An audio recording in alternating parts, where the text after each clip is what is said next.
शिर्डी नगरपालिकेच्या येसगाव येथील 5 नंबर साठवण तलावाच्या चारही बाजूला काँक्रिटीकरणाची भिंत उभी करण्यात आली आहे, परंतु तळामध्ये मातीची भर आणि प्लास्टिकचा कागद टाकून ते काम पूर्णत्वाकडे नेत आहे। याबाबत काँक्रिटीकरण तळात का केले नाही याचा खुलासा जनतेला नगरपालिकेने करावा अशी मागणी माजी नगराध्यक्ष मंगेश पाटील यांनी केली आहे।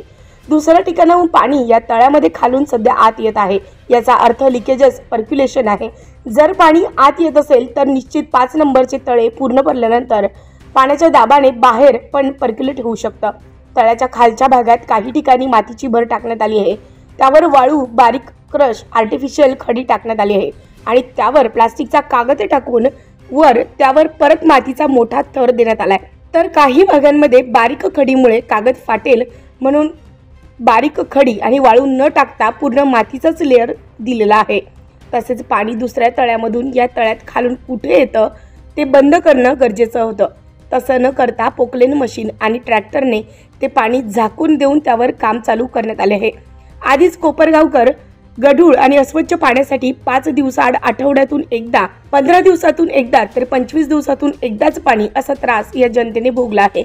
खालून जर मातीच्या पाण्यामुळे गाळ झालेला आहे तर त्याचं कॉम्पॅक्शन होऊ शकणार नाही आणि मग तसाच कागद आणि नुसती मातीवर कॉम्पॅक्शन न करता अशा पद्धतीने माती पक्की होईल का? तसेच जो प्लास्टिकचा कागद टाकला आहे त्याचे जॉईंट बरोबर जोडलेत का? आणि तळ्याच्या सर्व चारही कडेच्या बाजूला तो कागद आणि भिंत यातली गॅप बुजली आहे का? चांगल्या प्रकारे कशा प्रकारे काम केले याचा पण ऑडिट होणे गरजेचे आहे। अन्यथा हे तळे झाल्यानंतर जर लिकेज राहिले तर मोठ्या प्रमाणात परत जनतेला पाण्याचा त्रास सहन करावा लागणार आहे। तळाला हार्ड रॉक होता, काही ठिकाणी कडक मुरुमी हे होता, यासाठी काँक्रिटीकरणच खालच्या तळाला करणे गरजेचे होते। असे न करता कागद टाकायचा हे कोणत्या आधारे नगरपालिकेने ठरवले? कारण यामध्ये मत्स्य व्यवसाय ही नगरपालिका करायला देते आणि जर त्यात खेकडे असले तर खेकडे मातीतून तो प्लास्टिकचा कागद सहज कुरतडतील आणि यामुळे पाणी पूर्वीप्रमाणे इतरस्त जाण्याची भीती आहे।